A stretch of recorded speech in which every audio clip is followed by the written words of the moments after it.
রাত পোহালে বিধানসভা নির্বাচনের গণনা। তার আগে দক্ষিণ দিনাজপুর জেলার বিজেপি প্রার্থীরা বিভিন্ন মন্দিরে পুজো অর্চনা করলেন। রবিবার ছুটির দিনে সকাল থেকেই দক্ষিণ দিনাজপুর জেলার বিজেপি প্রার্থীরা নিজ নিজ এলাকার মন্দিরে পুজো করলেন। এদিন সকালে বালুরঘাটের বিজেপি প্রার্থী বিদ্যুৎ কুমার রায় হিলির বিভিন্ন মন্দিরে পুজো দেন। এরপর বিকেলে বালুরঘাটের বিভিন্ন মন্দিরে পুজো দেওয়ার কথা রয়েছে। এদিন বালুরঘাটের অঘরী বাবার মন্দিরে পুজো দেন কুমারগঞ্জের বিজেপি প্রার্থী শুভেন্দু সরকার। এদিন কুশমন্ডির বিজেপি প্রার্থী তাপস চন্দ্র রায় নিজ এলাকার বিভিন্ন মন্দিরে পুজো দেন। তপনের বিজেপি প্রার্থী বুধু রায় টুডু বল্লা রক্ষাকালী মন্দির ও পতিরাম বিদ্যেশ্বরী মন্দিরে পুজো দেন তিনি। অন্যদিকে হরিরামপুর ও গঙ্গারামপুরে বিজেপি প্রার্থীরাও নিজ নিজ এলাকায় পুজো দেন। মূলত রাজ্যের নির্দেশেই এদিন সকাল থেকেই নিজ নিজ এলাকায় বিজেপি প্রার্থীরা পুজো দেন।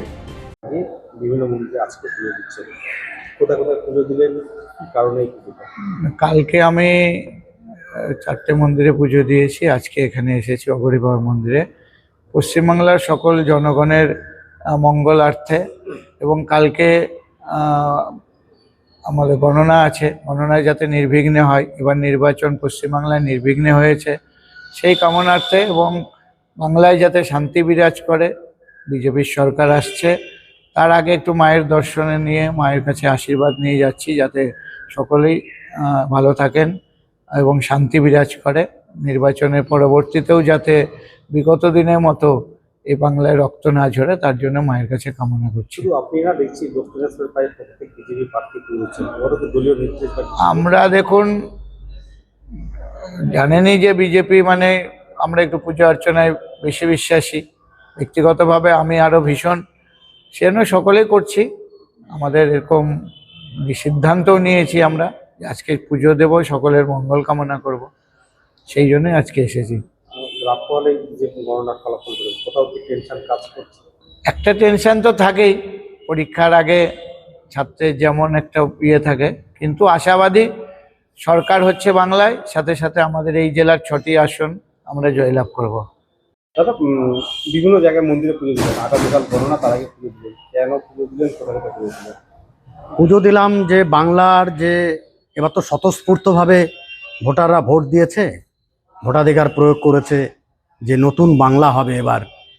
এবার সন্ত্রাসমুক্ত বাংলা, অপশাসন মুক্ত বাংলা, কর্মসংস্থানের বাংলা, উন্নয়নের বাংলা। সেই বাংলায় যাতে সবাই ভালো থাকে, সুস্থ থাকে, সবার মঙ্গল কামনা করে আজকে পুজো দিয়েছি, যাতে এই উন্নয়নের ধারা বহাল থাকে। আমরা যাতে সরকার করব এবার, আমরা যাতে সেই উন্নয়নের ধারা, কর্মসংস্থানের ধারা, কর্মসংস্থান আবার নতুন করে গড়তে পারি। যেগুলো অপশাসন চলছে, সেই অপশাসন মুক্ত, দুর্নীতি মুক্ত, সন্ত্রাস মুক্ত বাংলা আমরা গড়তে পারি, সেই প্রার্থনা করলাম। আগামীকাল গণনা, তার আগে কোথাও কি টেনশন চিন্তা? না, একদমই নাই।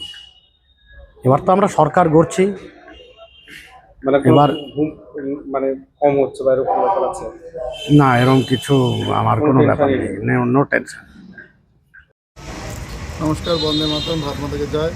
আপনারা জানেন যে দীর্ঘ লড়াইয়ের পর পশ্চিমবঙ্গে যেভাবে নির্বাচন কমিশনার স্বচ্ছভাবে, শুদ্ধভাবে যেভাবে নির্বাচনটা করিয়েছে, তার রেজাল্ট আগামীকাল 4 তারিখ, 4ই মে, 4ই মে রেজাল্ট। সেই রেজাল্টে ভারতীয় জনতা পার্টি বিপুল পরিমাণে জয়যুক্ত হবে এবং তার সঙ্গে সঙ্গে আমাদের দক্ষিণ দিনাজপুর সাংগঠনিক জেলার 6টি বিধানসভায় জয়যুক্ত হবে।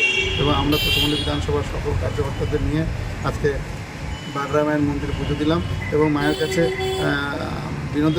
আবেদন করলাম যে কুশমন্ডিবাসীর স্বচ্ছ ভবিষ্যতের জন্য উনি যাতে আমাদের পাশে থাকেন এবং কুশমন্ডি বিধানসভা থেকে জয়যুক্ত করেন এবং আমরা মানুষের হয়ে কাজ করব, একটু মায়ের কাছে প্রার্থনা রেখে আজকে সকলে মায়ের এখানে আঙ্গিনায় এসে আমরা পুজো দিলাম।